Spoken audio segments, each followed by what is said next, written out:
Join me for the pledge, please. I pledge allegiance to the flag of the United States of America and to the republic for which it stands, one nation, under God, indivisible, with liberty and justice for all. Thank you. Where's that sheet at? Roll call. Trustee Blower? Yes. Trustee McGurran? Yes. Trustee Young? Yes, ma'am. Administrators updates. Good evening. I would just like to alert the board. I did send you an email earlier hoping that you would have time to review it prior to tonight's meeting.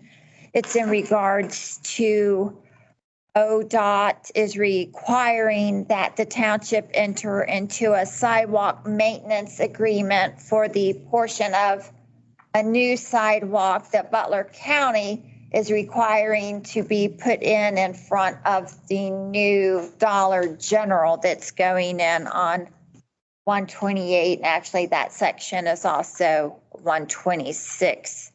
We have never been required to enter into this kind of agreement before. The road superintendent was not aware of any prior requirement. He reached out to ODOT and their response was pretty much, you have to sign it. There's one section of it that's of great concern that says that the township will maintain that section in regards to snow removal and ice. ODOT's responded that that's really just in there should the property become vacant.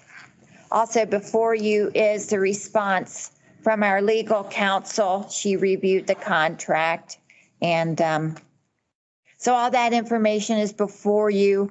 My hope is that you individually can review the information and let me know if you have any additional questions you would like from legal counsel.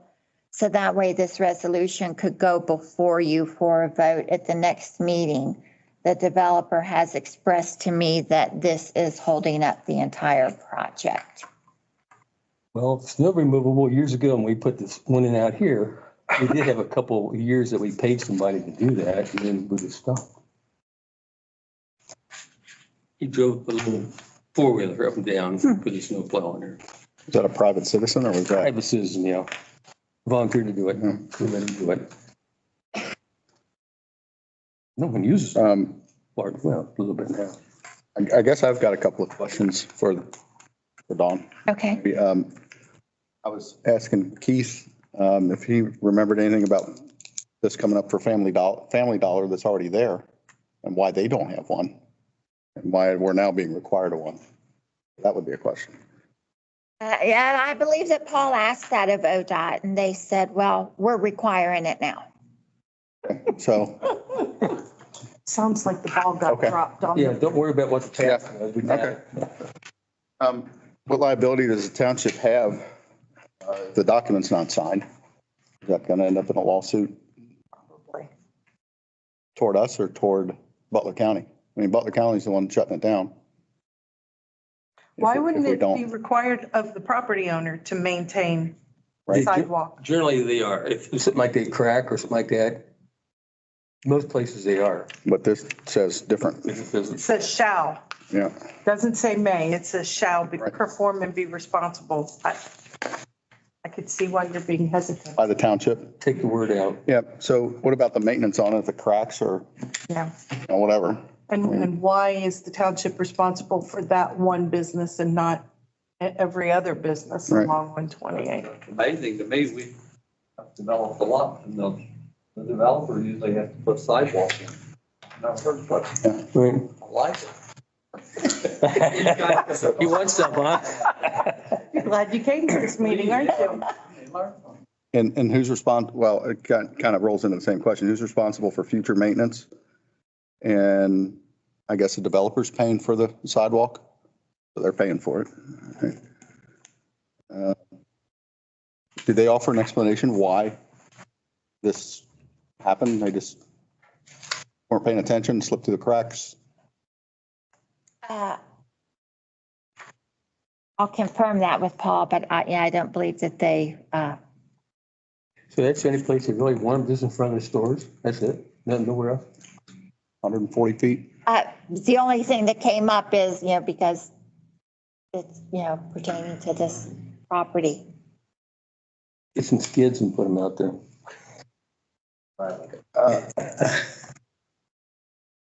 In the future, if the sidewalk's damaged and it's the township's fault or responsibility to fix it, how much is that going to cost? So maybe that would be something we could ask Paul to find out how much we would be on the hook for, and maybe, Those that are saying you don't have to put it in, you just have to maintain it. right, Yeah.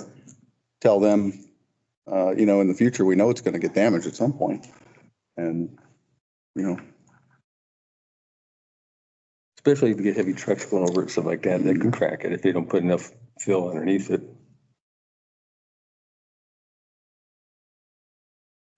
Still think, what do you think? Take a Keith insurance warranty on it.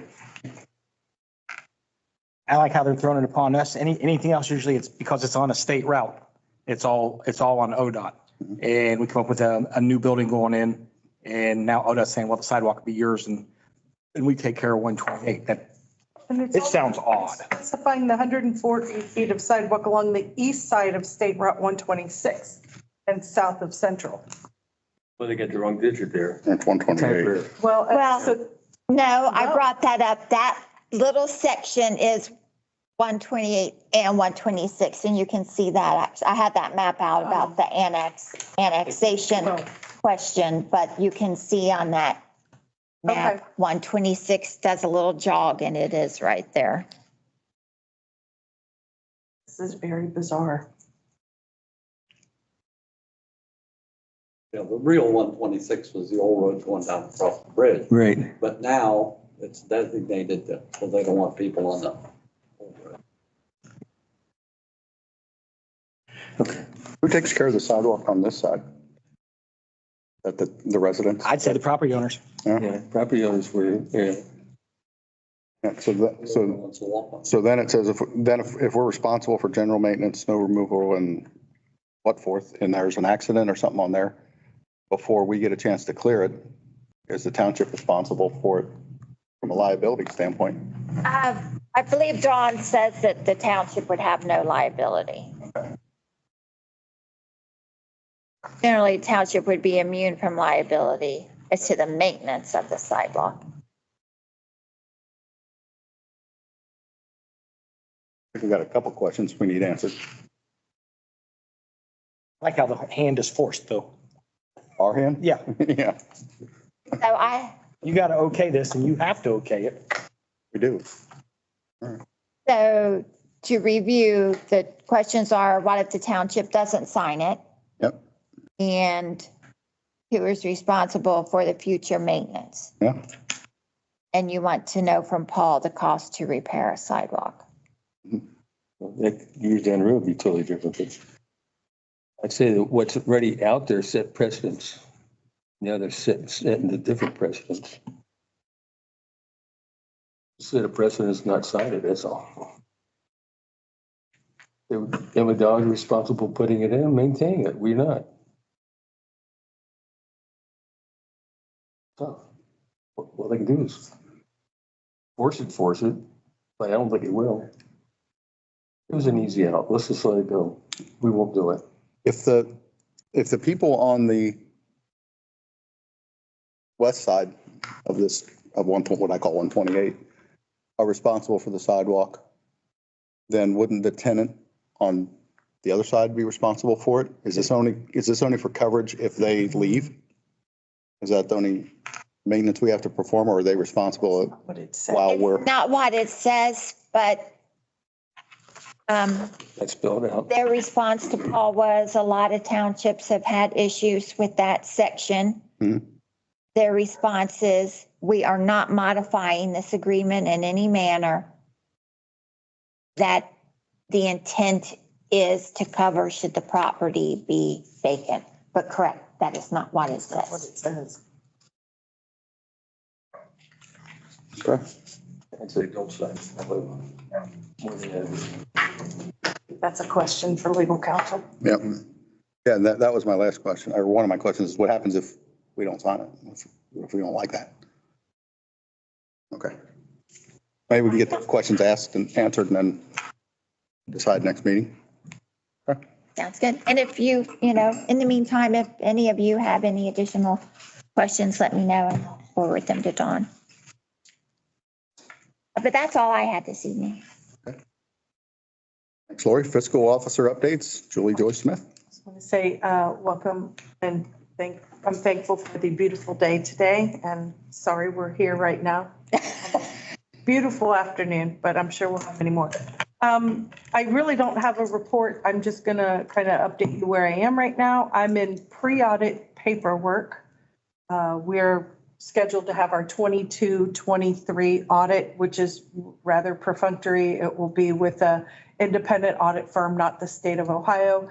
The only wrinkle in things right now is because of ARPA funding that we expended in 23 on the pavement.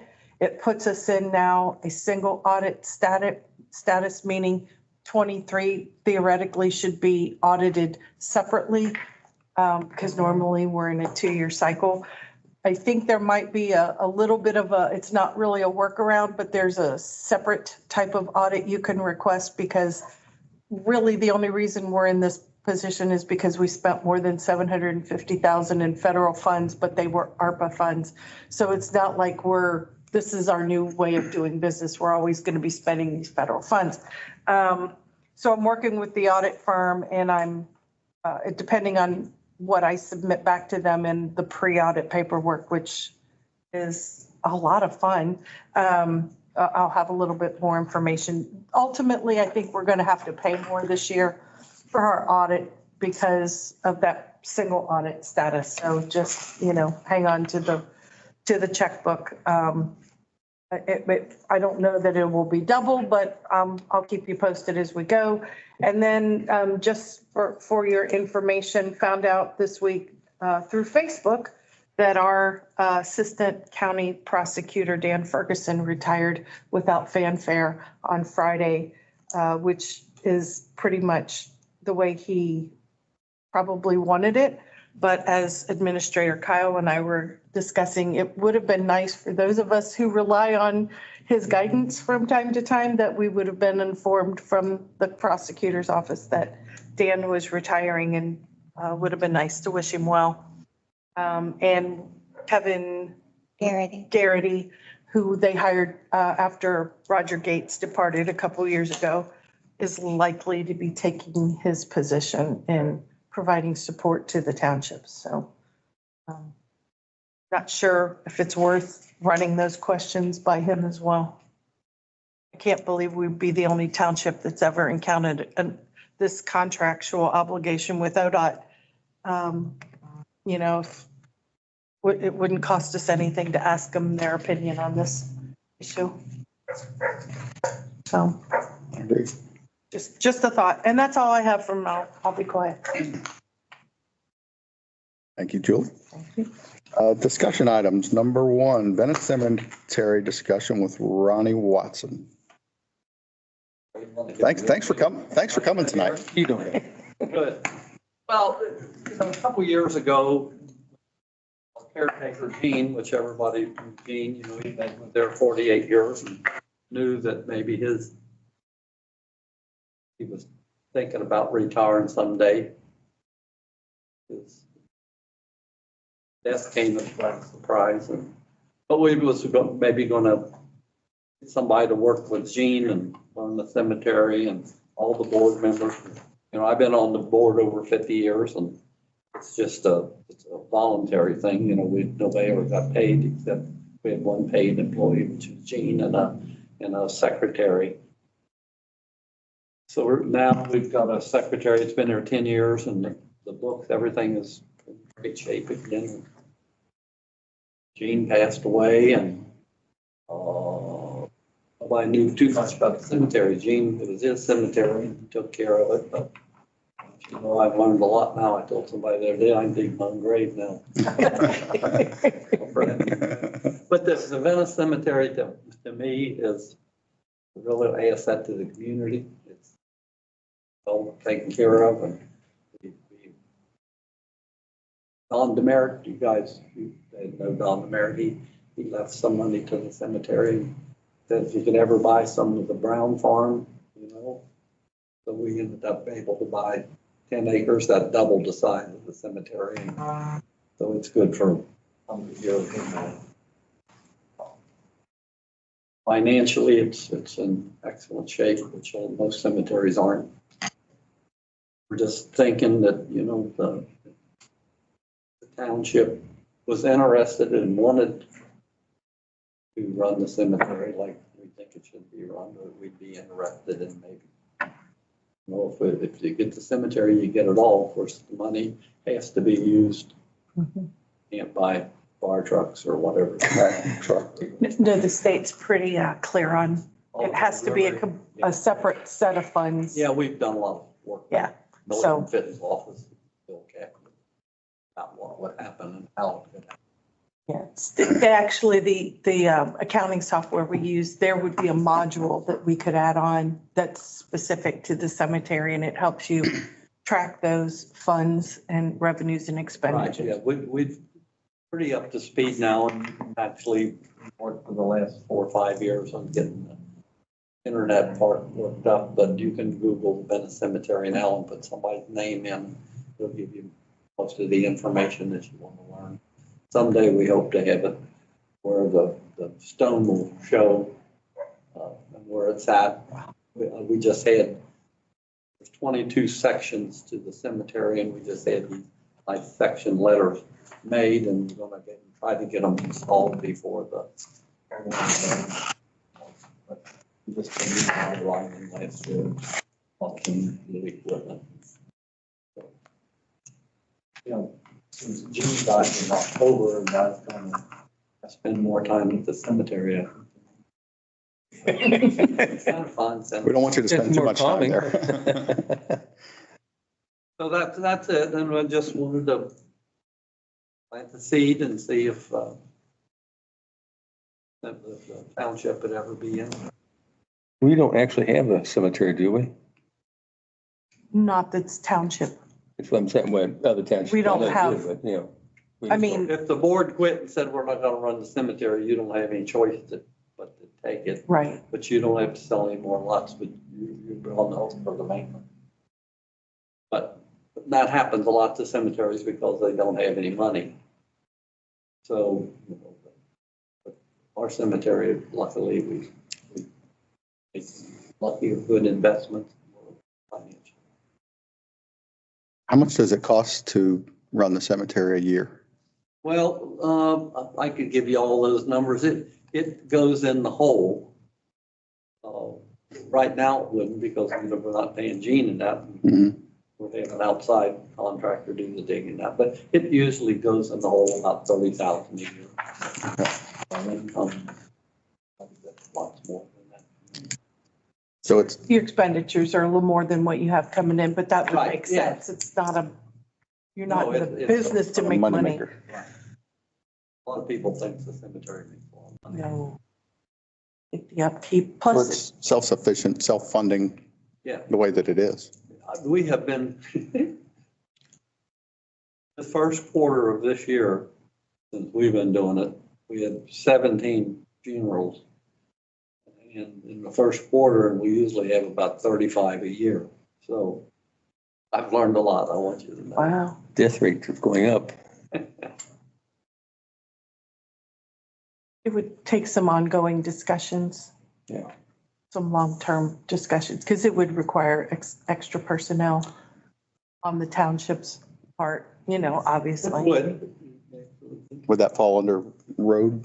No, Like, I would think it would something be, separate. Cemetery altogether. yeah, not only would there would need to be like an office personnel, Mhm. because it would be something too vast for us to take on currently.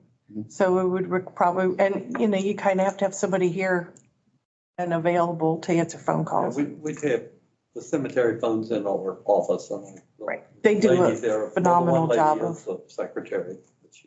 But I'm saying if it would go to the township, it would require probably a full-time office personnel. And then you have the labor element. And then whether you want to contract that or Because it's not Yeah, just, it could work out well with the township even for the mowing. We contract the mowing.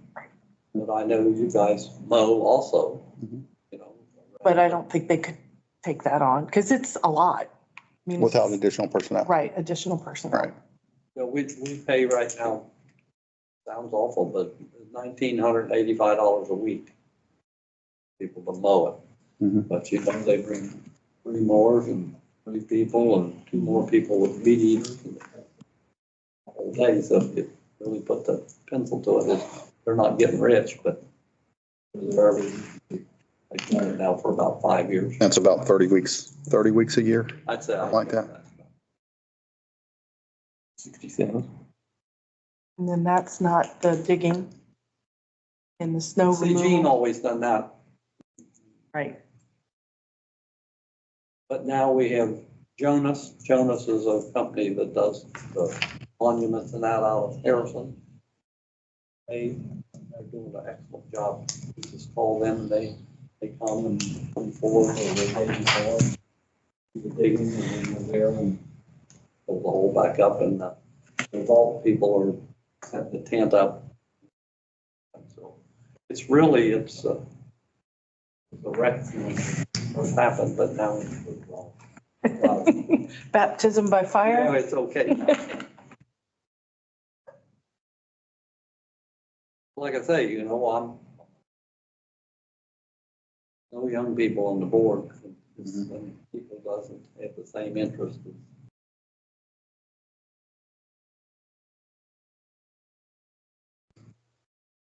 If the board ceased to exist, then it's the township's Yeah, we would. issue. Yeah, then a cemetery board would probably, they could be stayed together for a year or 2 to help. Mhm. 60,000 a year, give or take the landscape, and then you have 1 or 2 employees. At least one, I would think. That's all you would really need if you're doing the south side. You know, we have when I actually took over, do you remember who Schuler Carroll was? Schuler Carroll lived out, that was his house where Gene lived. Okay. And he took care of the cemetery for 40 or 50 years, and one day it was my job now. So that back about 20 years ago. They were still digging the graves by hand. Mhm. And I had an little excavator, I actually gave it to him, it's one that's still down there. It's my understanding you guys have done an amazing job of digitizing all the records, and that would, when this conversation came up, I know with Tom Wilsey years and years ago, that was probably my biggest concern, and they're like, oh no, those records have been digitized. They've done a phenomenal job You of, know, the cemetery goes back to before 1800. Mhm. A lot of those records aren't great, but but we have one void in there where we had a person that let things go, but that's right the now, biggest headache. we're in pretty good shape. And that would be, they've already taken care of that, so. What other expenses are we, the landscaping, the employee, or does, I would, if this became a serious Yeah, we could conversation, work I on that would with talk to you another guys. township that is running a cemetery Hanover's got 3 of them. okay. and talk to them about what the overhead is and personnel costs and, but it would be my understanding, either you keep the contract with the landscape, and then just add on a personnel Mhm. as it's, Talk to Gene's son and see if he'll do it. Do what? We'll talk to Gene's son and see if he'd like to take it over. Well, there's no interest. He's a fireman. I forget where, but no, they're not, nobody. Well, first we had some people interested, but he wasn't there when we called him to get something done, so we thought. that would be my recommendation. If it becomes a serious conversation, we probably need to hold those townships that are already dealing with it and ask them Yeah, about it. if you had a person, I don't know if your maintenance guy takes care of. It'd be what I do right now, which is go down and you need like one of the ladies that works for me in the office that answers the phone and there's lots more of that. There's more interest Clerical. now. a computer and it's on, you can, we've got people calling from all over the country that somebody's buried there and they want to come and see if we can help find the graves and we've got most of the paperwork now and drawn out to find them, but you know, Gene knew where everybody was. Right, yeah. With no paper. No, he's out there. Yeah, when my father-in-law passed away, I said, oh, I have ancestors that are here from early on. He's like, oh, come down someday, I'll take you through. And he showed me where all my people were. So he just knew where they were. Yeah, that was his cemetery. Mm-hmm. How many hours a week would that person, the office person, how many hours Well, does she 40 spend? hours a week. Okay.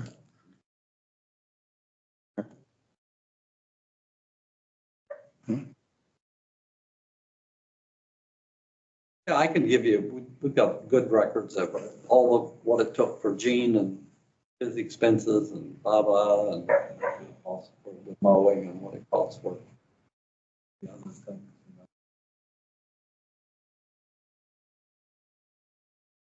But our concern is that we wanted to continue the way it is. Mhm. As long as you can. Yeah.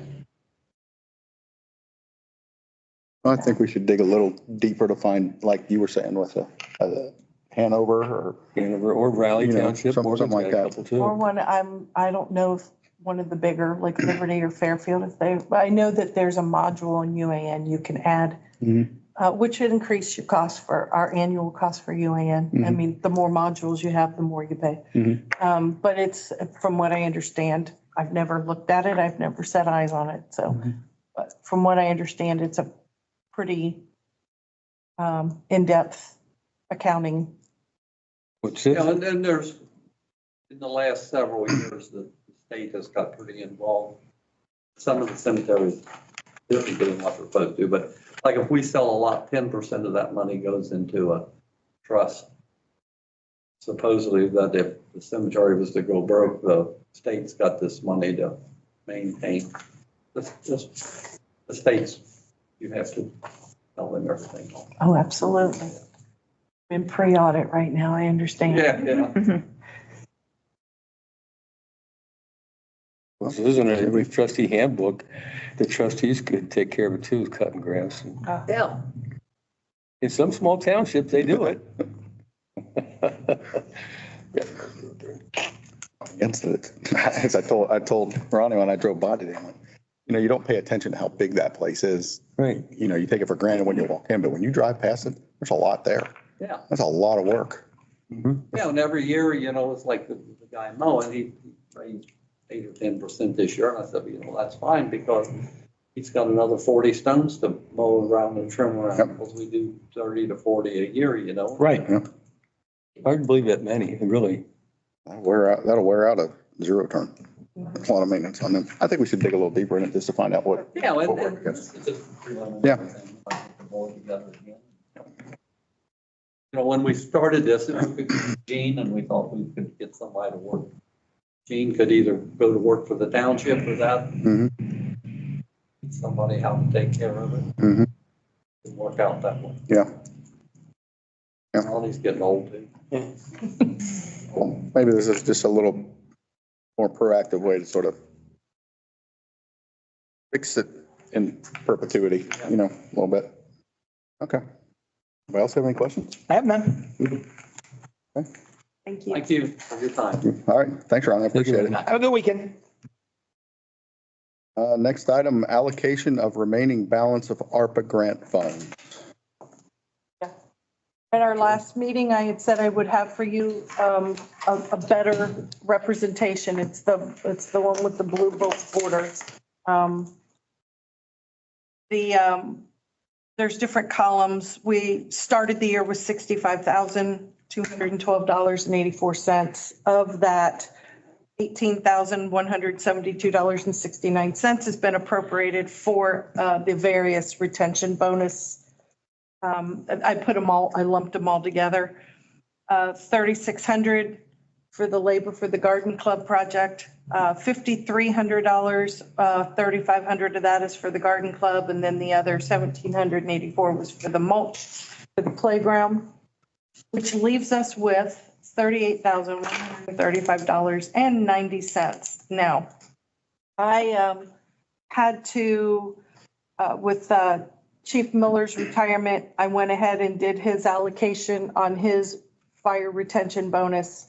We didn't do the fire department's bonuses until November of last year. My recommendation is that I am just going to go ahead and do admin and admin, police, and road will be, I did in May of last year, I believe, so it's coming up.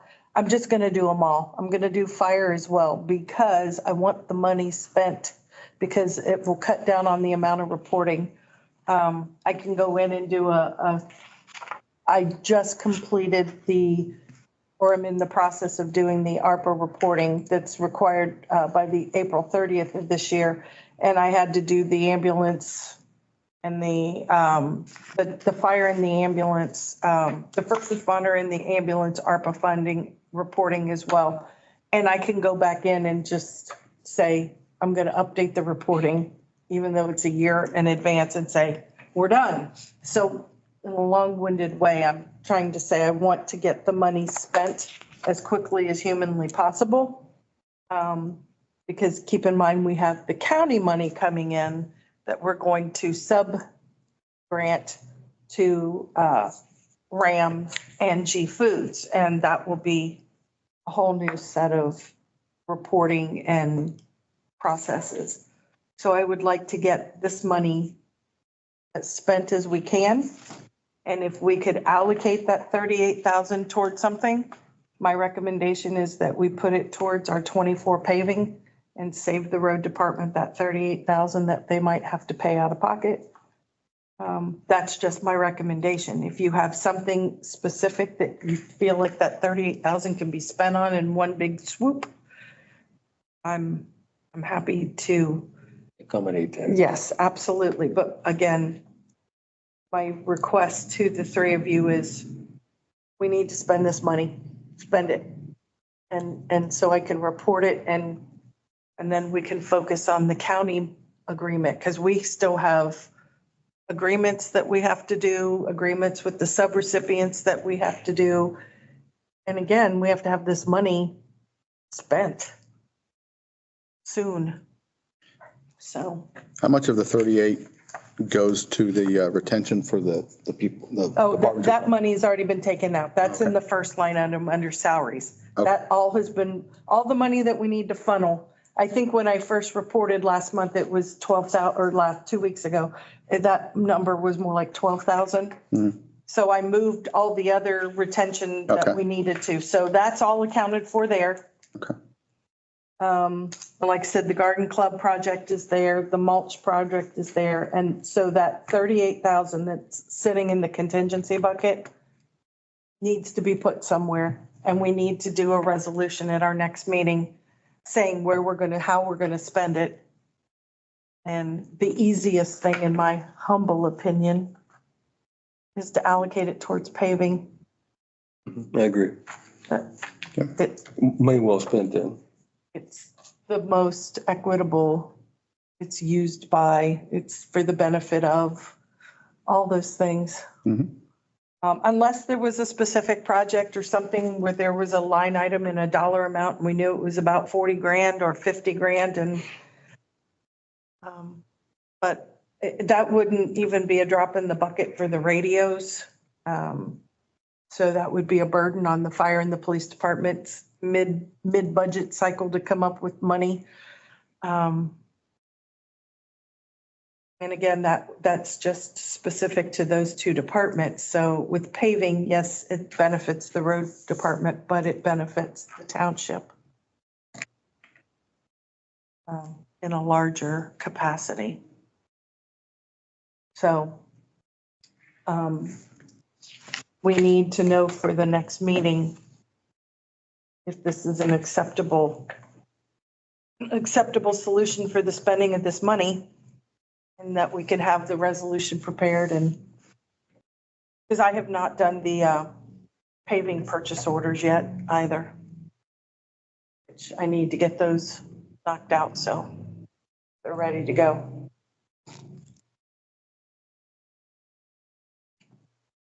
Okay. I got any questions about Julie's suggestions? No. Placement of township sign at US 27 and What- state, Was there a, oh, You want us to make a resolution? or no, you just, so we have, so we know where to go. Is I that an just need to know acceptable- how to write. Acceptable to me. yeah, I'm good with it. Okay, that's what we, Right. thank you. Sorry. Balanced opinion. Placement of township sign at US 27 and State Route 128. All right, have spoken with Paul. On two different occasions, he's tried to contact the state about if a permit is required to replace a sign, which is already in place. And he has not received anything, any reply back. I don't know if I'll try a third or if we're replacing a sign that's already in position that they gave us permission to do. I'm not going to chase them all spring to do so. Spoke to the designer at GCI Graphics first week of April, and it took me a few times to get it from my computer to hers, so she could see what we wanted. And then it was spring break, and I just sent her an email on Monday or Tuesday if she had anything for us to see. What I'm looking at, and I told her, I said, not so sure if I want, with the colors we have, if we want to go with white due to dirt pollution, but provide 3 and they'll give it to us on the actual cloth or the, well, it's not cloth, some kind of a material for the wrap, and that we would go from there. But again, I haven't received anything back from her. Any length of time this is supposed to last or? You know, I don't, honestly don't know. I mean, I know they're using it across the board on many things, vehicles, boats, campers. It's vinyl and, you know, you got oxidation, you got sunlight, Yep. UV rays going after it. And Yep. I'd like to see a 3-dimensional thing, but that's even worse. Unless it's plastic. You go 3, you go 4-dimensional. It's astounding the stuff they, I follow there on Facebook and the products he puts out for Cincinnati Reds, the Bengals, EBN Fireworks. And it's amazing what they can do. So that is a question I could put forth to them once the graphic designer calls me back, who is, and I find this out as I go along, a Ross graduate and lives in Morgan Township.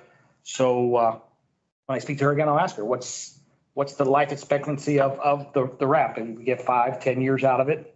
Of course, the backing will be different. It can't overlay what's up there because it's just dry rotting away. So I think originally when I spoke with them a year ago, 2 years ago, it would basically be a steel or an aluminum post and backing, and then the wrap would go on that.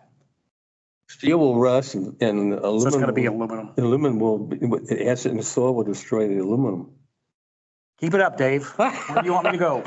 Unless they put like an epoxy coating on it before they put it down in the soil. Because otherwise, the aluminum, if you lay a piece of aluminum down on the ground, you watch how fast it'll corrode and fall apart. How long did that one last? How long's that one been up there? Anybody? Years. Seems like a while. I can't even say a decade at time. least. Has it been there that long? Yeah. Anybody else see it as much as I have? Lee's been working around it. It's been there a good 10 years. Okay. And it's made of wood. Okay, so, Is it wood? Is it wood post and everything? oh yeah, Okay. I think so. What about like that decking they use now? All the Closet closet, stuff? Trex? they still don't make a post though. If you build a deck, your deck post going in the ground, it's still a treated 4x4 or 6x6. Think they create the I post? have not seen anything at Lowe's. Well, if we get 10 years out of the, if GCI says we get 10 years out of what they're talking about with aluminum or, you know, whatever, then that's kind of what we got out of this one. But I will ask about the post in the aluminum part. Maybe they About have, galvanized. Same thing, Dave? Galvanized? Galvanized? Galvanized, oh, it'll last longer, yeah. Galvanized, I'll put a question mark by that. It could be hot dipped, that'd be even better, because then if it's a tube, it'll go inside as well as outside. Okay. Now, what's that stuff they do on rims? Powder coat, like You know, when they powder coat rims, can they Right. powder coat that and put it in the ground? You can, but there again, it's a paint product. It's a powder and it's baked on with lights. Yeah. But it'll still break down with moisture Okay. from the ground. Oh, we know it's not going to be forever, but True. you know, if it lasts 10 or 15 years, then that's what we're getting out of that one. I'll throw the questions their way once I hear back on the graphics part of it. Cool. All right. Administration building solar tint quotes. Everybody got a copy of that? Mhm.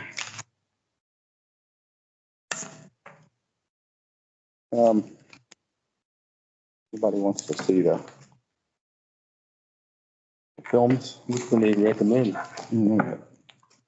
What is the actual purpose we're going after this? Is it to Keep block out heat. sunlight? Reflective. Well, to keep in heat, keep out heat, and for security, it would require two films, one film for the installation purposes and the other for the security purposes. Okay, security purposes, what are they talking about there? That somebody's going to shoot from 128 and it should protect the glass and everybody in here?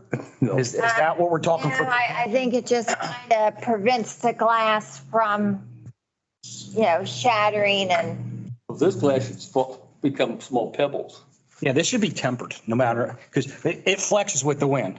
Regular glass would have shattered by now. So when you hit it, it'll fall in pebbles. Nobody get cut. There a sheet there was a separate sheet that addresses the safety factor. Security, I guess, they can't see you in here. If you got the reflective outside, you can see out, but they can't see in. So you can't see. Well, you can. I know I put it on my car. I didn't like it. But it should reflect the sun back out. But it don't put it, it can do the same thing in the winter. It reflect the system where you gain heat from the sun, but can't roll this up and down. Well, they do make an awning that rolls up and down. Well, we have the shades, but they're pretty ineffective. Yeah. Because we had them down for a period of time. We were trying to see. And the temperatures in this building are so erratic. It's either wicked hot, freezing cold. It's really uncomfortable to work in here some days for long periods of time. I mean, there are days when, I've always been warm. And I'm, for the first time in 30 years of working, I'm like, I think I need a space heater. I know that Lori and Michaela run space heaters. Sometimes chief's office is so hot.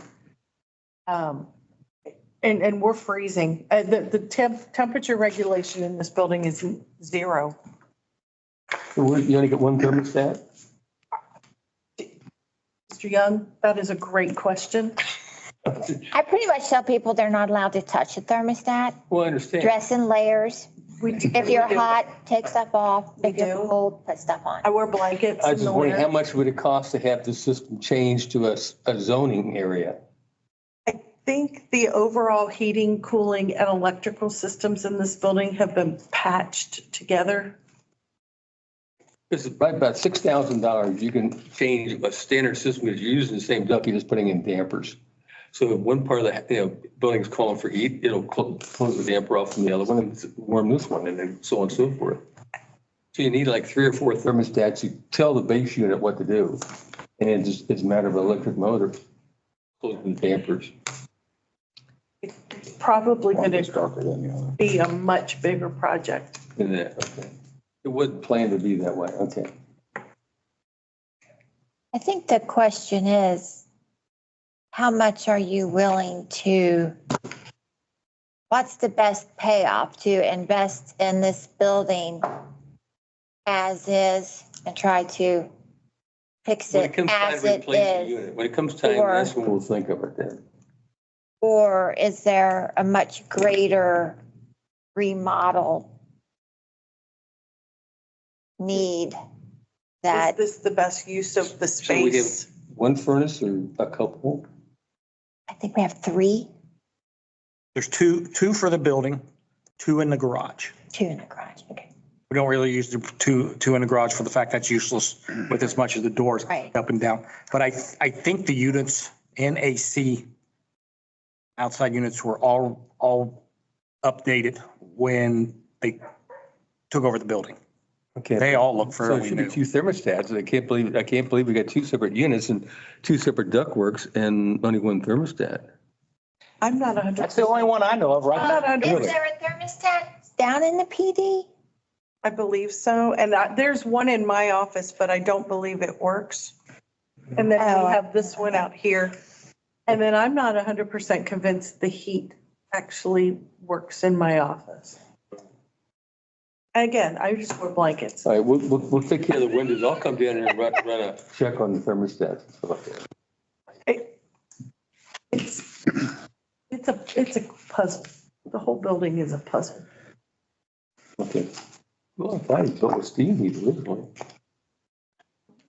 Might explain a lot of things. Okay. But you're back to your tenting. Yeah. It says that there's no, I guess, insulation value to it, although it does reflect light and heat. Do they have any kind of statistic on how much? I mean, we've got, I don't know, what?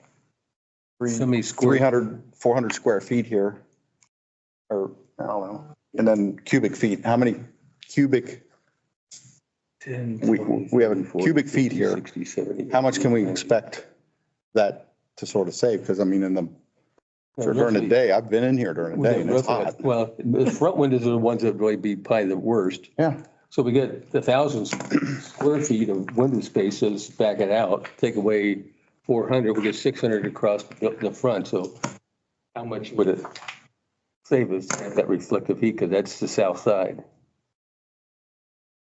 Yeah. South?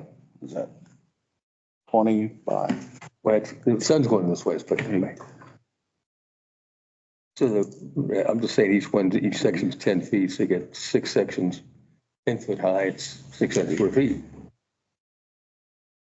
100 times. You got 5,400, however many cubic feet. Is there any kind of an expectation of energy savings? You know, if you're spending whatever this is, 10 or 20,000, 10 or $15,000, and it saves how much a month? It says energy, but let's get a little bit more of a clarification from them.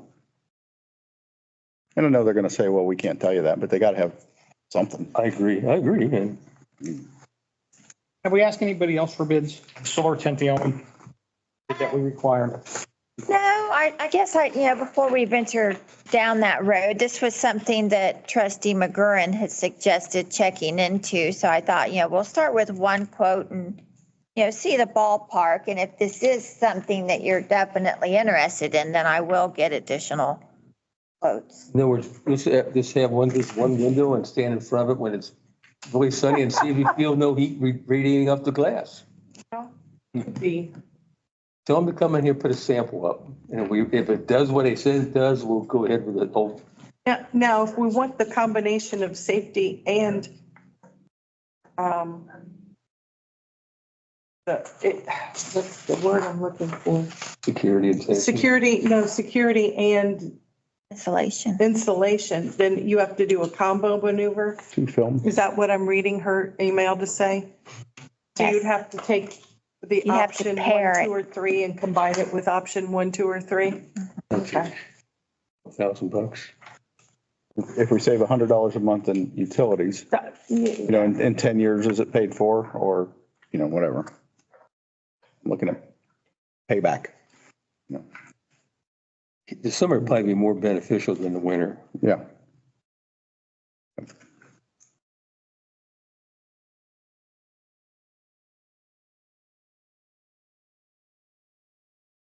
They could maybe get us interested, a couple of them questions, and then we can discuss that further.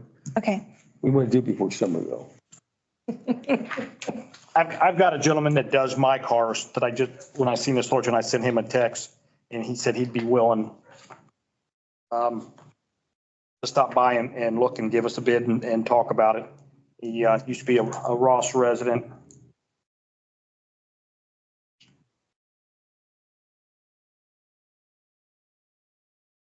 Energy savings, correct? That's one of the questions. Mm-hmm.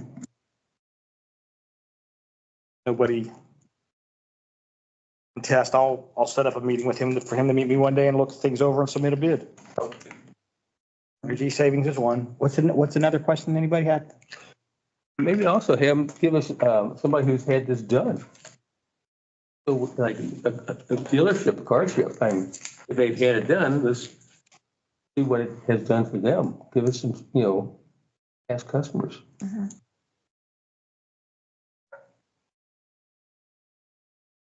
You could do big showrooms with all that glass, unless it's thermal, probably is thermal, we're not.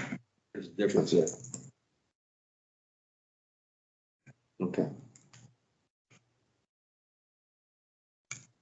Anything else?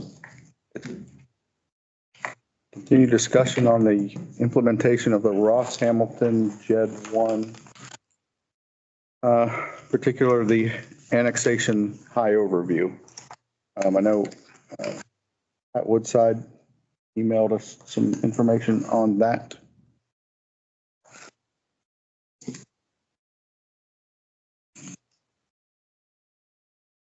Everybody get a chance to read that? I did. I read the whole 709 SO2 to 24. Oh my, it's last. That was the only part that really pertained to it. Yeah.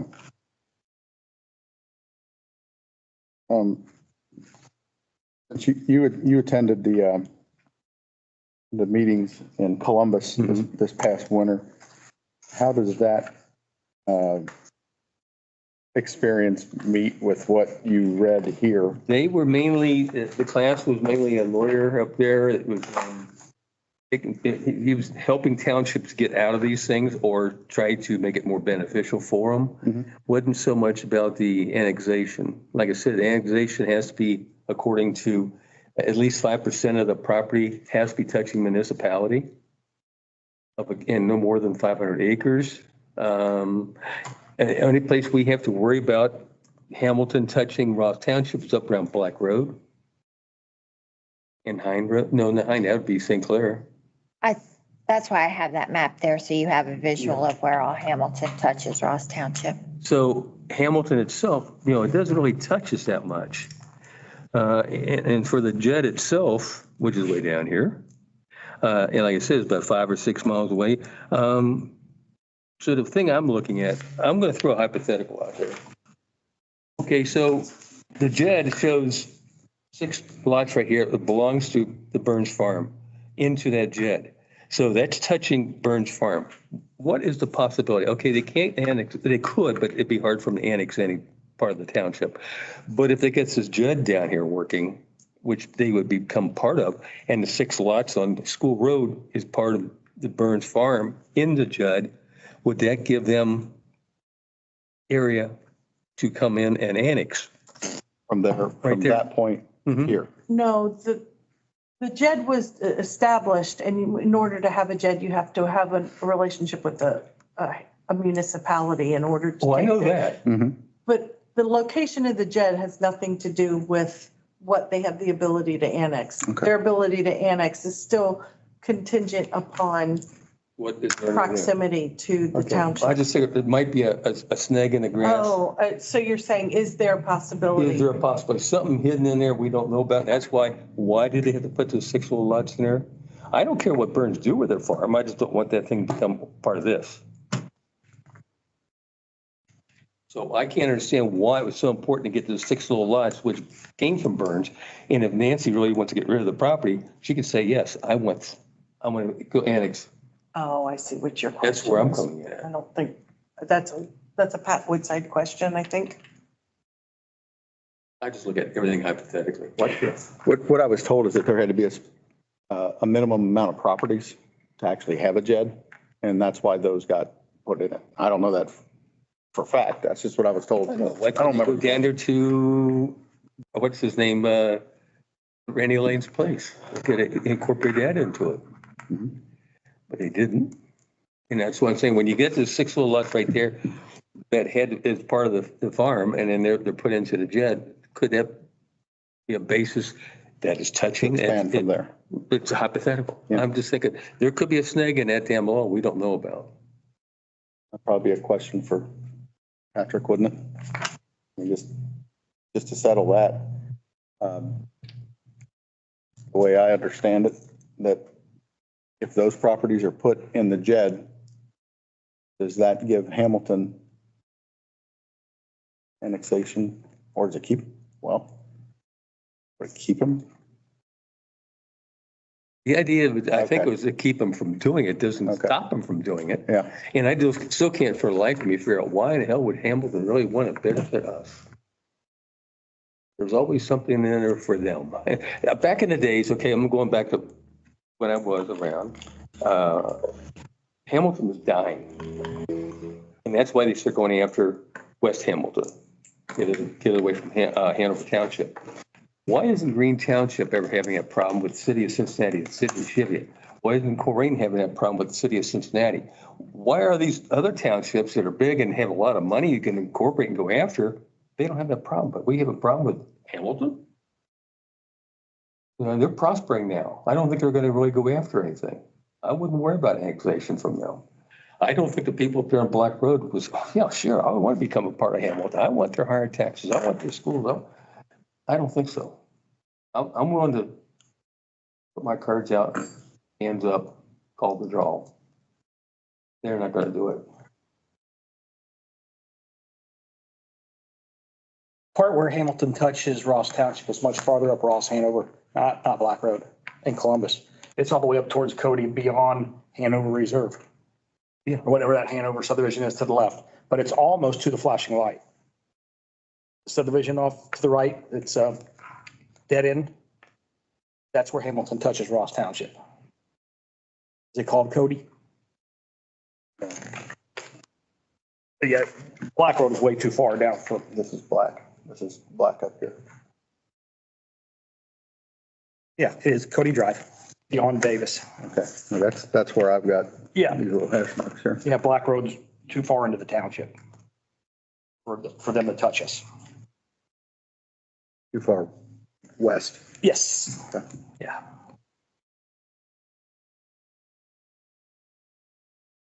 We're talking about this, really just where these hash marks are, this area here.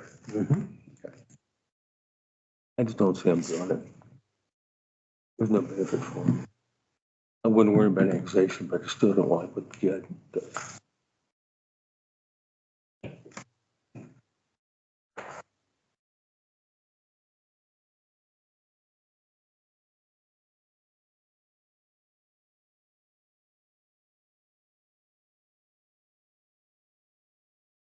If everything you're telling me and I'm understanding, annexation's not too much of a real I don't think there's a, worry about no, I don't think so. Ross. Then it just becomes, then the question is still, what good is the JED doing us? Mhm. What do you think, Keith? Well, until we get some commercial property on there, the JED doesn't do anything for us until we Right. get somebody in there. Yeah, Not necessarily us, but somebody who would buy the property from mm-hmm. the landowner. Well, the landowner can sell if they want to sell it. It's up to them. But even the properties that are in it. Current. Yeah. This is, That's this is where, American Sentiment. this is where I think, where Jake, yeah, this is where Jake's is. One of these two, where Jake Walters is. Yeah. And then these little residential places here, which. And then this is back in, like on Wade Mill there, on 27. Now, this is 27. Yeah. This is going to be Fairfield. This is 27 here. Oh, I'm sorry, it's bringing it, I see Yeah, the it's just a highlights. blowout. Okay. Bringing it- It's a blowout. Okay. From here, Way down there, from yeah. here. There's a lot of. Have you dealt with JEDs in the, when you were with Butler County, did you? Not to the degree because nothing came through the auditor's office. I just knew of the townships that entered into those agreements. I was just familiar with, like, I knew Fairfield Township had a JED, Liberty had JEDs. And they were usually tied to the areas that they were trying to grow economically. That was kind of my original point was, how do we want to grow economically? I guess I still question that.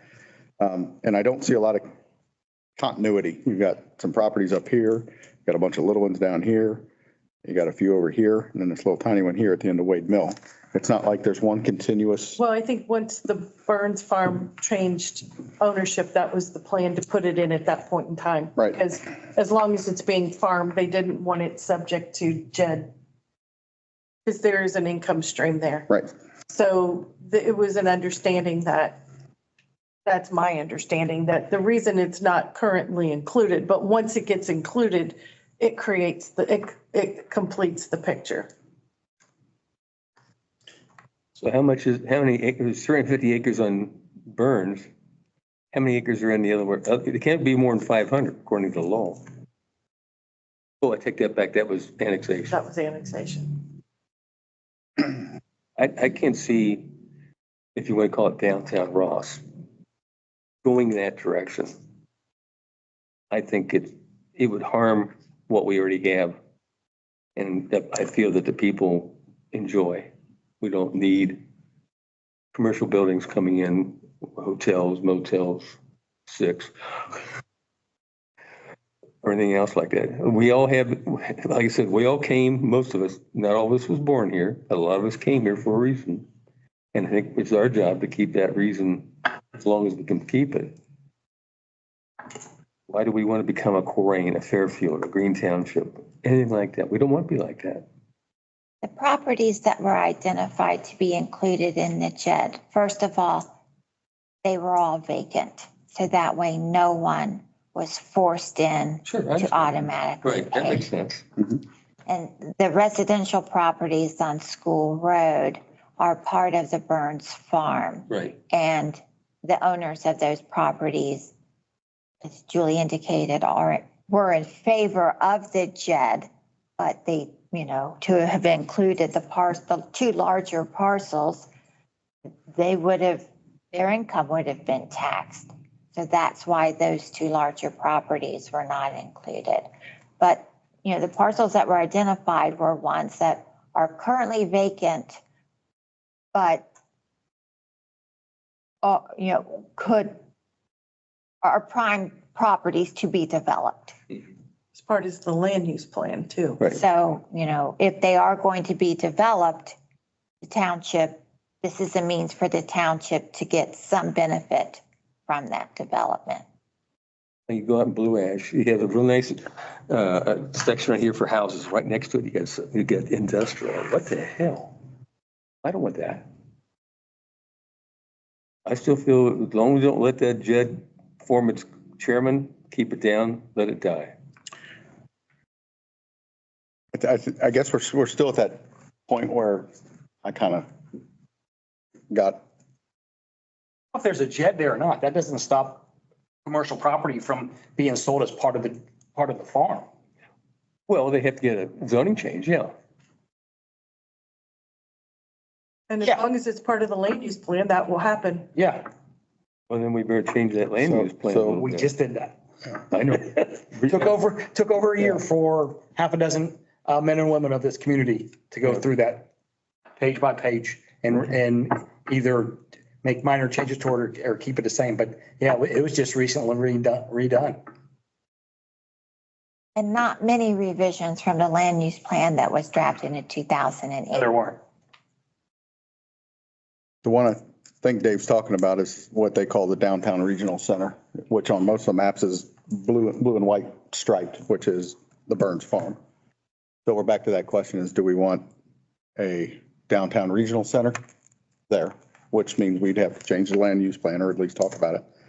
I don't know, the JED in and of itself is going to prevent or allow that development. The land use plan is really what's going to control that development. Am I right about that? The land use plan will control what can go in there. Right. So if you want to have a major industrial complex go in. That's not currently allowable under the land use plan. Right, The land use plan really doesn't have control per Right. se. Right. It's a reference tool It's a- for the it's a county. suggestion for the Butler County Yes. zoning. But they rely heavily on that Right. when they say, well, you've taken the time to put this plan together, we're Yeah. going to. Yeah, they do, because I've been to their meetings and they do fall back on that. Yeah.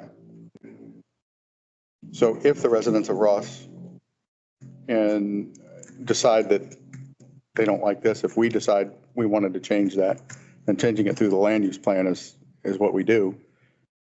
And the fact that there's a JED there really isn't gonna say yay or nay to whether So it's developed. Mr. Young, what you're saying is, are you wanting to change the plan so that that can only be agricultural? No. No. I'd rather see houses going in there, not high density, 100-foot frontages, stuff like that, and that's 60-foot frontages.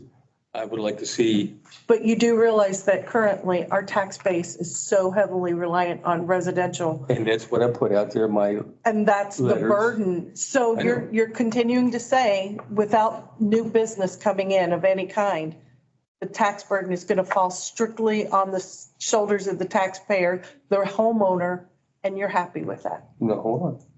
For business to thrive, we don't have enough population with only, let's take it around and say we got 9,000 people, we had 8,700, 2020, let's say we had 9,000 people. What kind of businesses can go in here where they get they're not going to come from Colerain to come down here and go to a whatever. Businesses down here are not thriving. We have a couple, Gold Star, Wendy's, IGA struggling. What other ones they're all struggling. We won't have enough population. So people aren't going to come from Colerain to come down here and help our stores, our retail people. So retail, if you're smart, you're not going to come here. I wouldn't.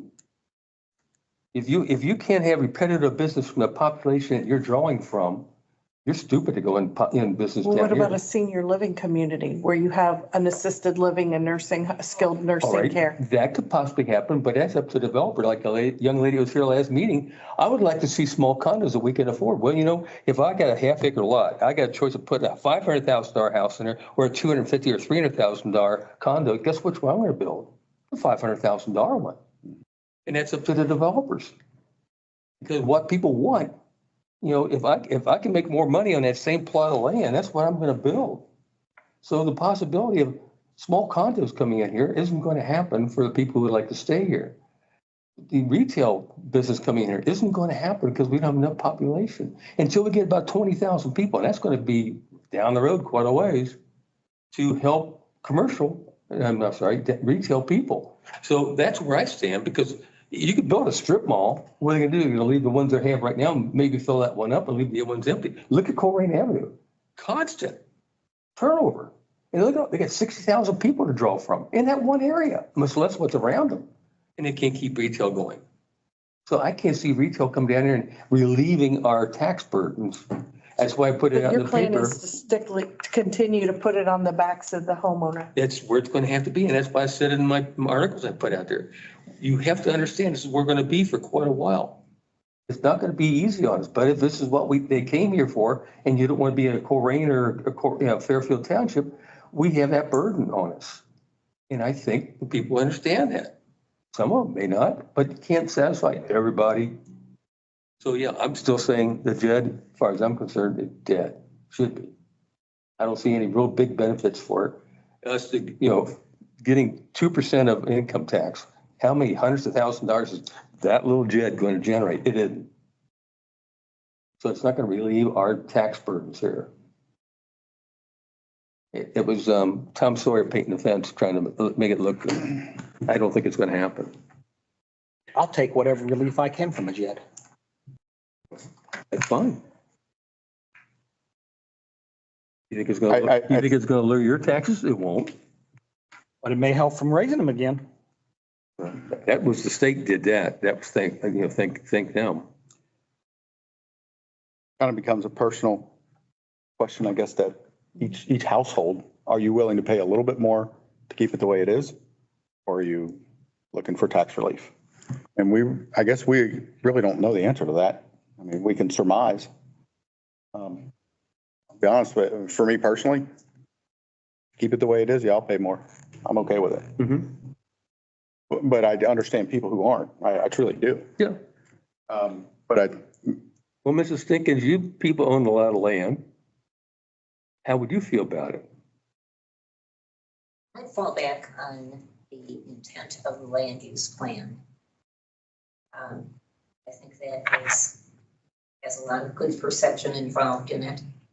And I'm not sure whether entering into agreements is the right thing to do. It's a really touchy situation. So I do think we need a little more economic vitality here. I don't want to see it a strip mall. But Right. we need some mechanism for getting some more economic activity in this. So I've been going around talking to different people. Corky Combs, which was the commissioner for a number of years, he said it's the worst thing we could do. I talked to Chuck Furman, same thing. He doesn't like the idea of neither. I talked to Don Dixon, which is the present one. He doesn't like it. It's not beneficial for Ross. It's going to be beneficial for Hamilton because of what they want to give, but I don't see no big benefit for Ross, and I'd rather not have it. Doesn't sound like you've talked to any of the townships that have used JEDs That's what I was going to effectively. just say before you said that. Well, maybe we ought to talk to the township trustees from Fairfield and see what great benefit it is for them. Also, is it Madison and Trenton? No, I would say Liberty and Fairfield are your two biggest. Well, look at Liberty. Well, but they could tell you what the JEDs have provided them. You know. And look what they've got. Look what Fairfield's got. I don't want to be that. we're back to that question. Does that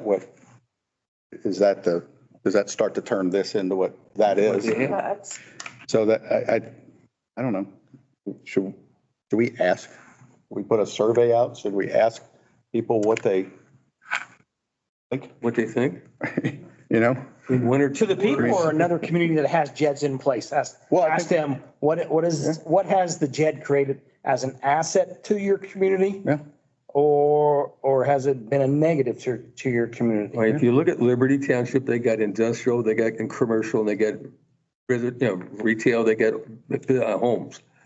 And they also got Interstate 75 right there too. So that's more, that draws more money in for them. They need the money. They have their Hamilton or Butler County Sheriff takes $160,000 a month to run their sheriff patrol out there in Liberty. What the hell? That's 2/3 of our, or 1/3 of our year. But anyway, yeah, I can see the bigger township having JED because they need the money. We're a smaller township. And we don't need the money, We need the money. I'm not saying that. as long as you're aware. I'm just saying, I think the people would still like to keep it the way it is. Otherwise, they're gonna be moving out, going somewhere else. Oh, Raleigh Township, Morgan Township. Get away from Ross. They want to be like everybody else. No, I don't want to be like that. I will bring up when the development went in on Black Road and I was on patrol. I can't name you how many times I spoke to somebody who was walking down the sidewalk. They stopped me to talk or ask this or ask that. And they always ask, when's this coming? When's this coming? When's that coming? And I asked them, why did you move to Ross? I came from this place or that place. Well, you had it there. Why did you come here? And they say for the schools, bigger home, but they wanted to know when that was coming. Yeah. And this was before, I think the only thing up there was Wendy's at that time. One Lane Plaza wasn't in, Gold Star, of course, Skyline was not. But that was a question all the time. When's it coming? When's it coming? When somebody And that wants to was put a business like that in. 1998. And I'm not saying it will. I mean, let's face it, the economy's gonna change.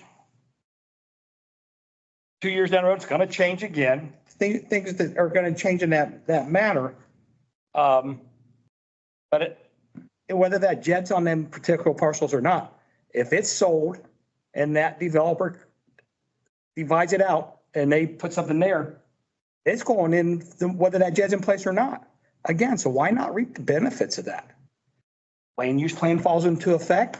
We can speak to the zoning board on our feelings on what our constituents conveyed to us and what they want. Okay. You go to that zoning board of appeals and they may listen to you, may not. I've stood there many a time and what I had to say didn't amount to a hill of beans to them. So the JED can get, which we cannot go after an income tax. The school can, but we can't. Correct. So that's the only difference. So if commercial goes in there, it's going to change the tax base right there. If retail goes in there, it's going to change the tax base right there. So why worry so much about it, an income tax?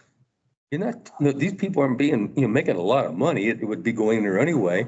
But, we would be losing the income tax, but otherwise the property taxes all change. But we don't get the benefit from that income, from that property tax. Our police and our fire levies don't benefit one iota. Really? No, Where would because that- when the levies passed, you are maxed out. So when a new business, okay. so let's say Amazon builds a new distribution center, and it's $100 million facility. Our tax dollars our police and fire do not benefit That's one iota from that's that. because we locked it in for continual. No, that's not true. It's even with ones that are renewed. Now, every 5 years, if you're still renewing, you can get the benefit at that point in time and only at that point in time. Yeah. The only benefit we get is the general fund, the road and bridge funds, because those are inside millage. So if there's an increase in property taxes, those three funds see a small increase. The 38% hike, I think, impacted the general fund this year by $80,000. That's it. That's not solving any of our issues. It's not solving the problem of the 85% increase in petroleum products and paving since 2018. Is that what Greg Wilkins said? Since 2019, it's gone up 85%, the cost of materials. Well, it's because of the petroleum. So the cost of paving a road in Ross right now, 1 square mile is like $1.3 million per, it's just an astronomical, we're not going to be able to keep pace. And the only reason we're keeping pace now is because of ARPA funding. So the effective rate of the millage for, I guess, the police and fire, the effective You're rate locked goes in. down, but the dollar amount Correct. stays the same. Your dollar amount, you're locked in until you have another opportunity to either renew it, replace it. Right. Well, you always go to chip and seal, which is cheaper than blacktop and it actually doesn't break down. But in the long term, you can't do that forever. That's true. So at some point down the road, we've kicked this can down the road as long as I've been here. There's been at some point, we're going to need to talk about potentially a road levy. It's not something we want to do. Now, fortunately, the ARPA funding and the county providing us additional funding has pushed that down and pushed it off. And we are good stewards of the taxpayer money, so we do everything we can to save, scrimp, and extend that money as long as we can.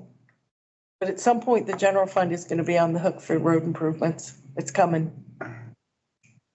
Well, the reason we're here, the five of us, is still just to do the will of the people who we represent. And I forget when they said wasn't there a survey done? Was it 2008, I believe so. 2009, something like that? Obviously, a lot's changed in Ross since then, the demographics.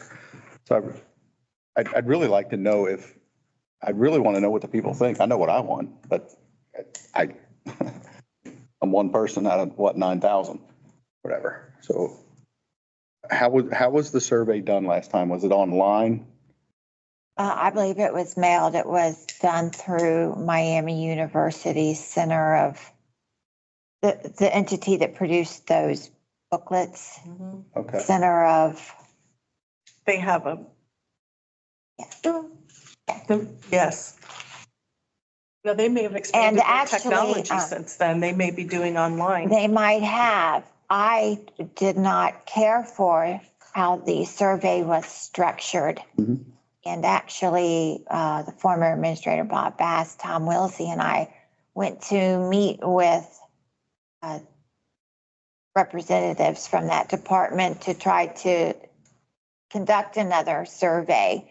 And they were not interested in using another format. A lot of the survey that was done, people, filled in the blank with their answers. Well, you couldn't sort the information that way because people could say they like the rural atmosphere. One would say, I like the country atmosphere.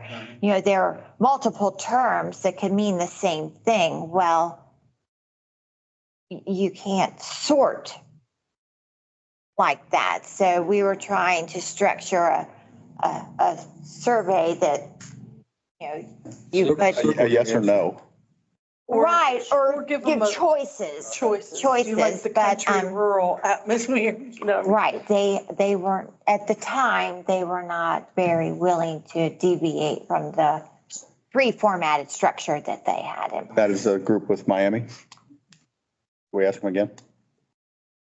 You can structure stuff like that to come out with a specific answer. Right. By the questions you ask. Now with, So without leading people, we need to ask the question without leading them. Right, but you also need the answer to be we able might want. to decipher the results in an easier format. the analytics on it. Because if we're reading it wrong and 80% of the people want development, and I think personally that 80% don't, then, you know, that's bad on me. But I really don't know. I just know the people I ask, people I talk to. They like how this is. Except most of them want a sit-down restaurant. That seems. There again, it's up to For the sure. developer, right? Somebody who wants to stick their money in it. Tell these people who want a restaurant like that, go ahead and get a bank loan to do it. Well, but until that property is up for. Yeah. And on the market, Yeah, this conversation just Yeah, is all speculative. right. right. Well, can we look into that just to see if, Sure. what something like that might cost or what steps we need to take to get that out there? Because that's really where I started with this 2 or 3 years ago, which is will of the people, Well, if we you know, know the will of the it's- township. If we know it can be coming, you can put it in a spring or fall newsletter that, hey, we're going to be doing this Okay. and really want the input. And you asked about that today in a email, I think, late about upcoming topics. So maybe that plants the seed to sort of get that out there. This is coming, watch for it. Right, right. And I know there are means to conduct surveys, Survey Monkey and SurveyMonkey, entities like yes. that. How you guarantee that, you know, each resident's only done a survey once, you know, a lot of things like that would need to be researched, but yeah, check into that. Check into that, and I think that would be beneficial. Wasn't there a survey, a part of the last land use plan? You could go on and through the Well, website? Wendy Wendy, okay. Moeller. So I could ask her how she Yeah. did that. There was some sort of I remember that. survey. Mhm. And each resident was encouraged to fill it out. Pat Woodside did want me just to mention to the board, you know, he obviously has the township's interests at heart and he's neutral on the subject of the JED. But in an effort to give the board information, he did say that it's becoming our situation, our JED is becoming unusual since we're deviating from the usual process. Mhm. And he did want it to be known that the longer that you wait, the more unknowns there could be. Okay.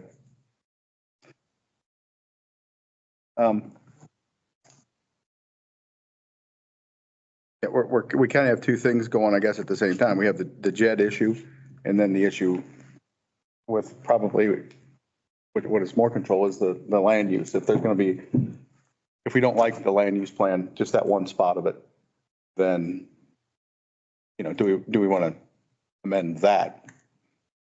Like that one little section right there, industrial. Come on. That's agricultural. Okay, Right. green. Okay, that Yeah. one. Colorblind. So maybe there's two questions to be answered. Yeah. We haven't answered either one of them yet. Okay, continuing on to the next meeting. Until we get some answers. Instead of bringing it up every meeting. Yep. I guess we'll just have to continue that. I mean, we're not in any trouble with the JED, right? I mean, nothing's really going on with it. I understand what Mr. Woodside's saying. I get it. But so far, the only person that's, I've never had anybody come up and really say, a resident say, hey, I really look forward to that. yeah. I don't like that. Most people say.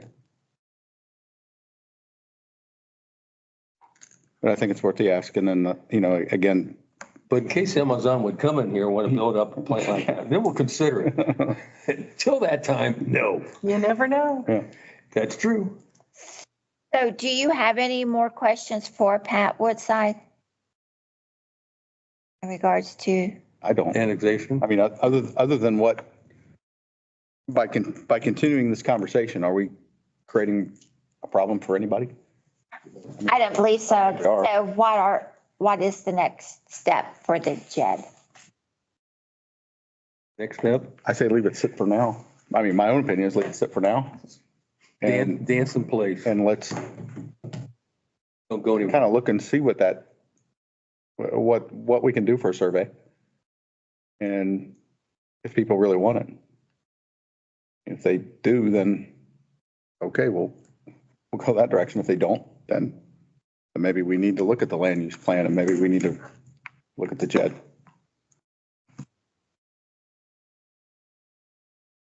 Any other thoughts? Okay. Sale of unused property on Morgan Lane. Keith, you had somebody that you were talking to about that? Yeah, that party gets in touch with me about every 6 months to see what we've done or had any thoughts or ideas. I did speak with him the other day. Of course, he's not here tonight because he suffered from a broken leg that he's been in a cast and may have to have more screws. more procedures done. And he said, even with a ramp, he said, I don't really feel like walking. So I've told him I would keep him informed. I know there's another party interested. Again, we've been talking about this for a couple business meeting or work sessions now. Actually, I'd like to talk about it a little bit and possibly put it to bed tonight of what we're allowed to do. I know Lori has brought it to our attention, how we're allowed to sell this. So let's figure out, I'd like to figure out tonight and how we are going to go about selling it and our starting price. Put it for bids and the highest bidder gets it. And if there's only one bidder, We got to have a starting price. Correct. We know what we bought it for. Yeah. We don't want to sell it for that. no. That's true, but it don't have a lot of land. That's why we bought it. We took it. But but a couple people have got an interest in it. Okay, that's what I'm saying. If they want it, see who comes up with the highest bid and sell it to them. The party that I talked to has told me what they're willing to pay for it. And Okay, It's probably not fair to say that. it's significantly more than what the township paid for it. And maybe that helps keep take care of some of the upkeep taxes, whatever. Maintenance that we had to keep on it.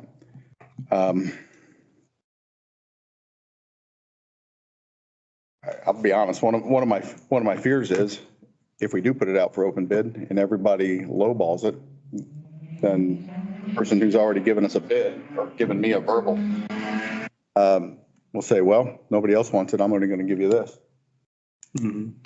If you do a sealed bid though, then they have to give you, they don't know what everyone else does and that keeps Okay. it above board. Is that allowable? Yeah, sealed bid is one one of of the- the options, isn't it? A sealed bid. Okay. And that way you've put it out there and then no one can come back to you later and say, why did you only put it out for two people to bid on? Or, why did you only entertain two different? If you do a sealed bid, then it's kind of a very transparent process and it's up to that person to say, well, this is what I'm willing to pay for it. Correct. Okay. And if they're the high bidder, they're the high bidder. Okay. And are you allowed to put a minimum bid on it? Yes. With the sealed bid? So you can put a minimum.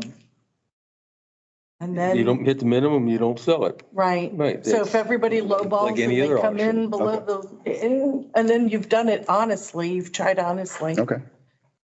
You good with that? Sealed bid. Sealed bid. Yes, sir. Sealed bid, minimum?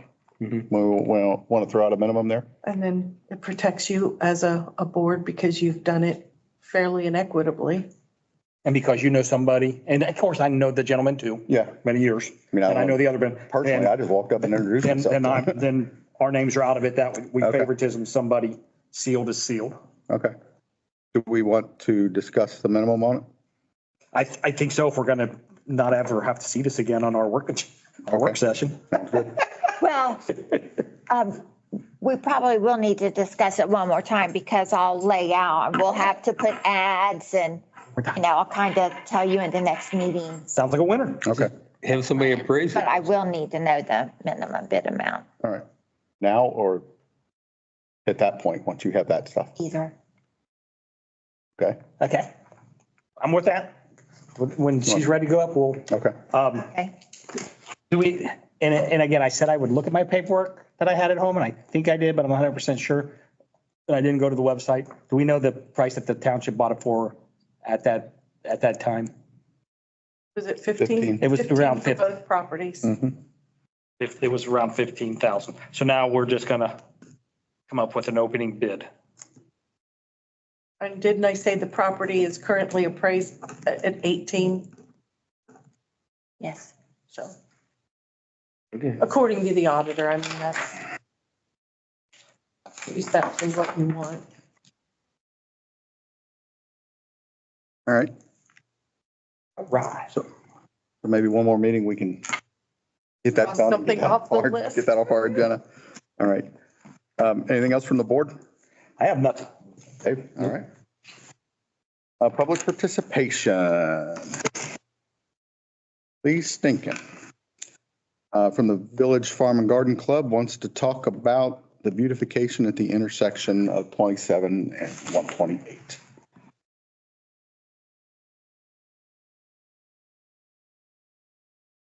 Thank you. My name is Lee Stankin. I live at 3040 Herman Road. I'm a co-chair of the Civic Beautification Committee, Village and Farm Garden Club. And I had just a couple of items that I wanted to mention to the board. One is our profound appreciation for the ongoing support of our project at the intersection. We are always pleased when we have the citizens come by and tell us they appreciate it. It makes our work, Worthwhile. we feel lighter because of that. And the other thing was regarding the sign, and I got a pretty good feeling for your considerations there. On the part of the garden club, if nothing happens until fall, that would be okay with us because we plan to, maintain the flowers in there. And if a new sign is going to involve replacing the structure itself, that could be detrimental to the existing plantings that we have in there. It would be better for our purposes to have it done in the fall. Okay. I think that was it. Let me add one thing to what you just said, and I may have spoken to this list. It may be in our best interest, in the garden club's best interest, is to maybe hold off taking the flowers all the way up to the sign. I had spoke to this gentleman a couple of years ago, and we just didn't move forward with it. And now that I've got him on the ball, I hate for him to come up with a price and say, well, we're not going to do it until October. I don't think that's good business practices since Well, I've sent 3 and 4 emails to get his. if we can be assured that they're not going to trample the daylights. Have you met a construction worker? And it should be that, no matter what, that will have to be pulled out. If there's concrete down there, it's gonna ruffle the dirt and whatever they're gonna have to do to reset that pole. 2 poles. Yes, 2 poles. Yes. 2 poles. Well, we would hope that there would be care involved, I would relay that to the gentleman if he comes up with something we like. especially since it's Emily and Everwine's Roses involved there. Oh, absolutely. And if and when they do, can the sign be made and have everything made and ready to go? And can we say, okay, we'd like you to install it October 1st? Doesn't even have to be. We'd have to pay him in It could advance, be, though. September. Yeah. But That we can talk Okay, to him we about. can ask him. We can maybe negotiate that. that's an option. That would suit us. Okay. Yeah, so But it needs to be. you want that out of his warehouse, we got the store. Yeah, okay. Might be an option. So again, we thank you for your support and your interest. Thank you. Thank you, Lee. We thank you.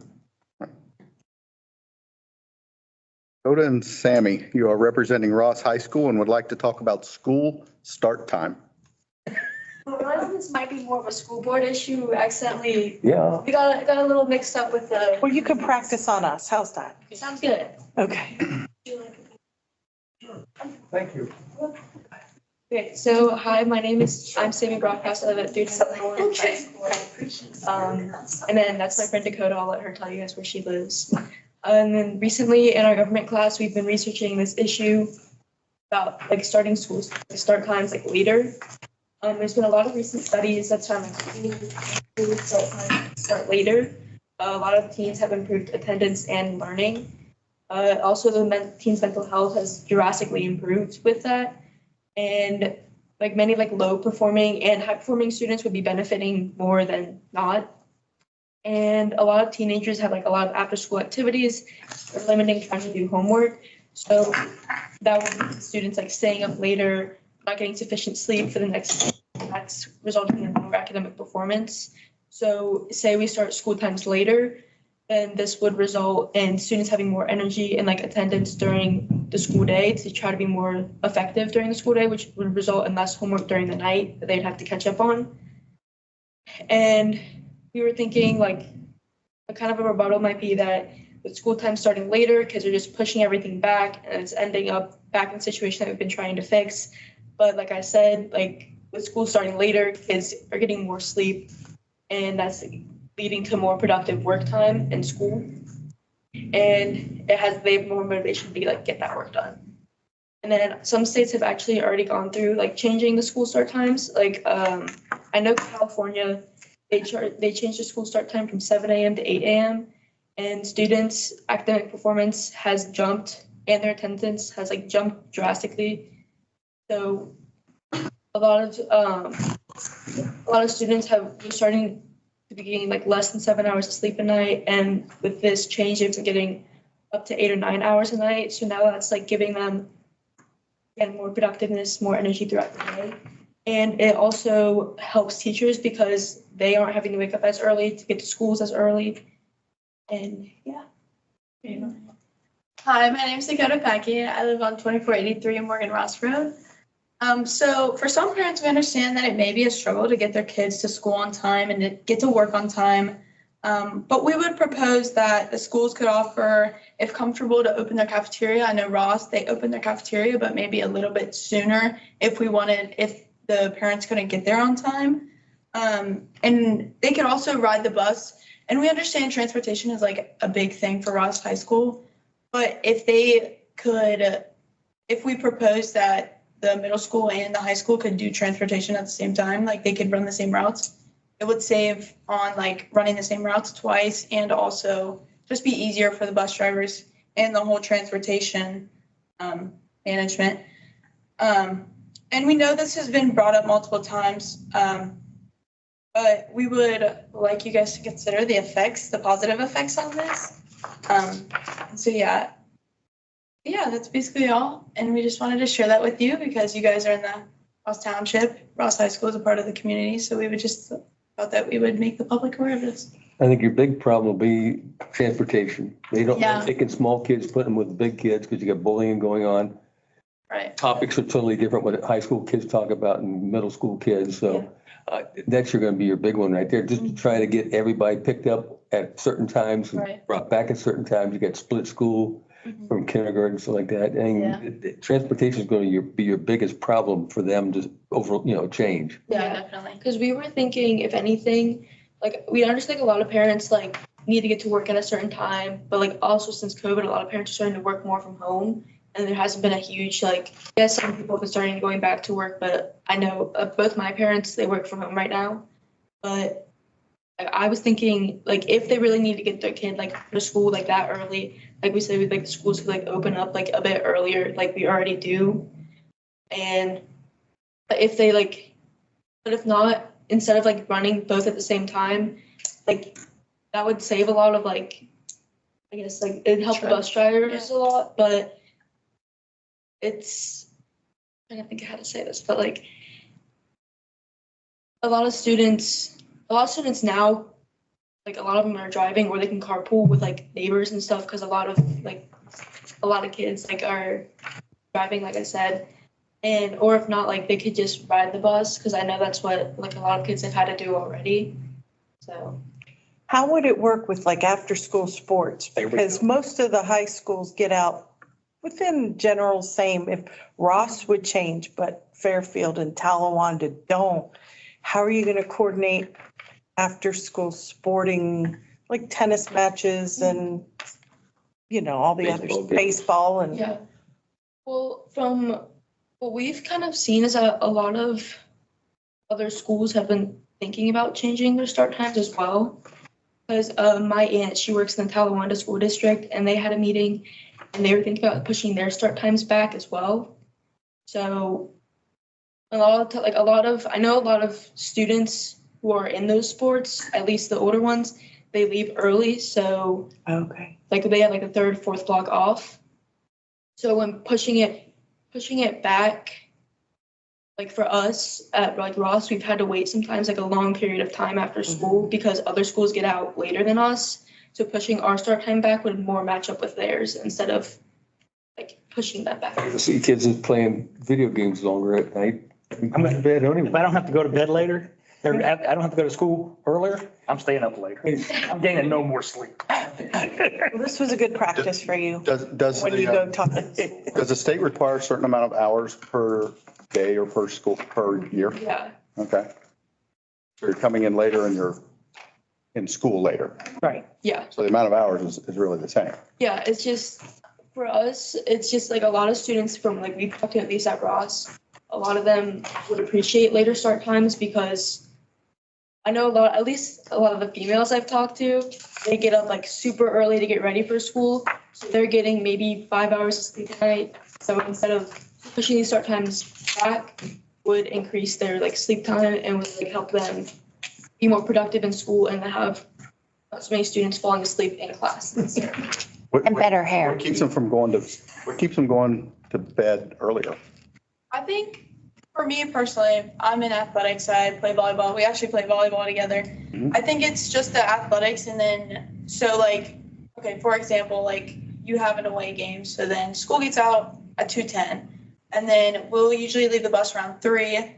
We have JVB, JVA, then varsity matches. So our matches are like at 7 p.m. and then we play. And we're in that new league, as I'm sure you guys know, the Southwest Buckeye League. And some of the teams that we play is Bellbrook, and that's an hour away. And so you play for an hour, you get up there, it's already 8.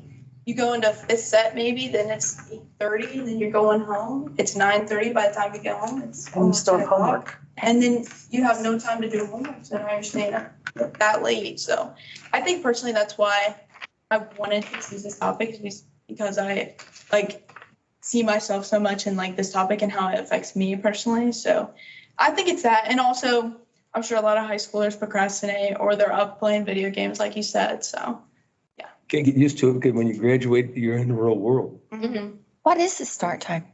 Our start time right now is 7:20. So What do you propose it to be? we were thinking, I at least was thinking probably like maybe at least like 7:45, 8, just because that it's not a huge jump in like start time, but I definitely think it would help kids not be waking up at like 5, 6 a.m. every morning to start getting ready.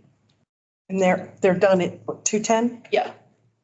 What will that do to the elementary bus schedule, the elementary Yeah, kids? that's the, What time are they going to be starting? Does elementary start at 9? I they think. start at night. But what time's middle school? Middle school starts, I want to say they're 8 or 8:30 or 8:15. Yeah. 15, I think.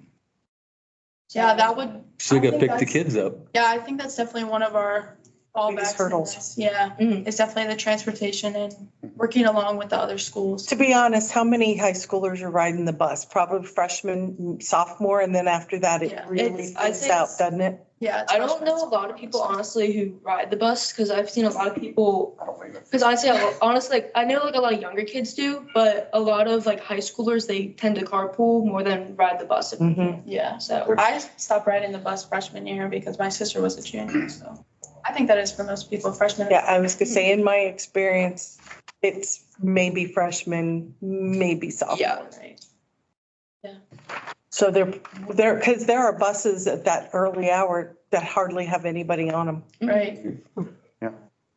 When I'm, Topic. when I'm up early in the morning at 6 or 6:30, because that's when I like getting up. Yeah. There's one kid that gets on the bus in Ross Trails, back on Outpost. Oh, wow. That whole bus has one kid on it the whole way up there. Did you catch the part about me being up early at 6 or 6? I'm glad you guys came because I think no matter what happens, it's good practice for you. Yeah, thank you. We Speak appreciate your time. publicly and, Sorry you had to sit through the whole thing. No, You're in the wrong spot. I'm a part of FFA as well, so we do this monthly as well, so Good. I get it. Yeah. But thank you. All right, thank you, Rose. How do you say that? Good luck. Parliamentary procedures. Yes, that's what we do. I was in the FFA at Ross too. Yeah. Well, thank you guys. Thank you. Thank you for Thank showing you. up tonight. Good luck. Thank you.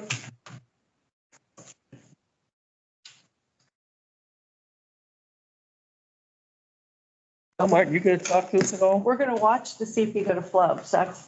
I work there. Oh, do you work at Flubs? Okay. Are you talking to me? No. I know you're going. We know he's going to Flubs. Bye, He ladies. gets a senior discount now, he dinner so much. Hey, now, You get one of those little cards, when you punch it, you get a free one. ARPA card. I should. You guys. Is there anything further for the board? Any further discussion? No. Keith? I have none. I have none either. Move for the adoption of motion number 24-059 to adjourn the meeting. I need a second. A second? Discussion? Roll call. Trustee Blower, Yes. trustee Young, Yes. trustee McGurran. Yes. Ma'am. Our next meeting will be May 2nd, 2024 at 6 PM at the Ross Township Government Center. Thank you. Sure. Look